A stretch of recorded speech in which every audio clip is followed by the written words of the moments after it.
황금가면 시작 후 처음으로 등장한 사이다.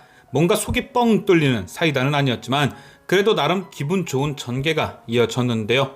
어제 이중장보를 확인하기 위해 홍진우의 집에 갔던 유수연은 갑자기 울린 경보 소리에 깜짝 놀라기는 했지만 재빨리 몸을 숨긴 덕분에 이 집사의 눈에 띄진 않았습니다.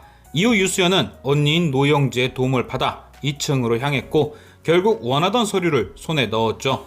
유수연은 해당 서류를 사진으로 찍은 뒤 차화영을 찾아갔고 서류를 빌미로 협상을 했습니다. 이전에는 찾아볼 수 없던 당찬 모습이었죠.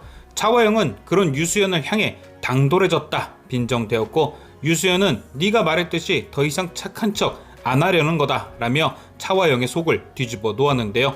결국 차화영은 유수연의 조건을 따를 수밖에 없었습니다.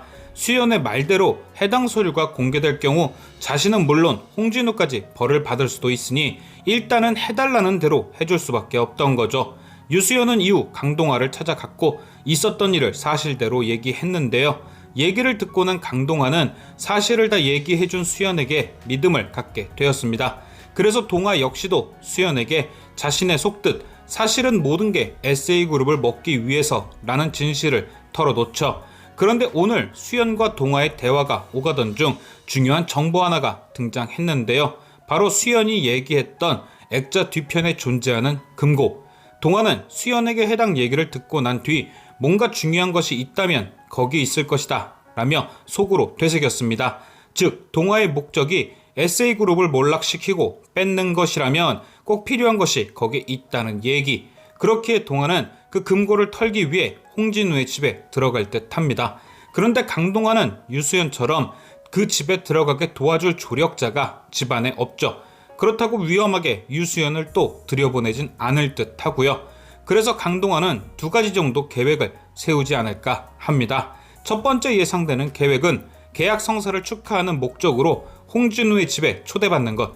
그렇게 홍진우의 집에 들어간 다음 금고를 열어보는 거죠.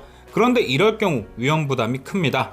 아무래도 두 회사 간 계약 성사 축하 파티라는 이유 때문에 사람이 많아지고 그만큼 보는 눈도 많아지기 때문이죠.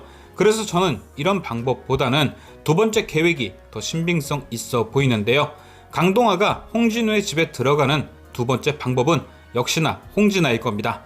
작가님이 굳이 원수지가 아닌 두 사람을 나쁘지 않은 관계로 만들어 놓은 이유가 있는 거죠. 특히나 두 사람의 관계에서 갑은 강동화입니다. 홍진아는 강동화를 위해선 뭐든 하는 여자인 건데요. 강동화가 이런 홍진아를 이용한다면 금고에 접근할 방법은 여러 가지입니다. 홍진아에게 집 구경을 시켜달라고 한 뒤 아무도 없을 때 찾아갈 수도 있고 아예 홍진아와 사귀어버린 뒤 대놓고 드나들 수도 있고요. 또한 홍진아는 강동화를 위해서 죽는 신용도 하는 철부지이니 나를 좋아한다면 엄마 금고를 열어오라 하거나 금고를 열 방법을 알아오라 할 수도 있죠. 굳이 홍진아가 강동화에게 목을 매는 캐릭터로 만들어 놓은 게 이런 이유 아니었을까요? 그런데 오늘 바로 그 금고를 열어보는 장면에서 유대성의 핸드폰이 등장했습니다. 만약 강동화가 홍진아를 이용해 금고를 연다면 유대성의 핸드폰 또한 강동화가 발견하게 될 듯한데요. 과연 강동화는 어떤 방법으로 금고를 열게 될지 지금까지 시청해주신 여러분께 감사드리며 저는 또 다른 리뷰로 돌아오겠습니다.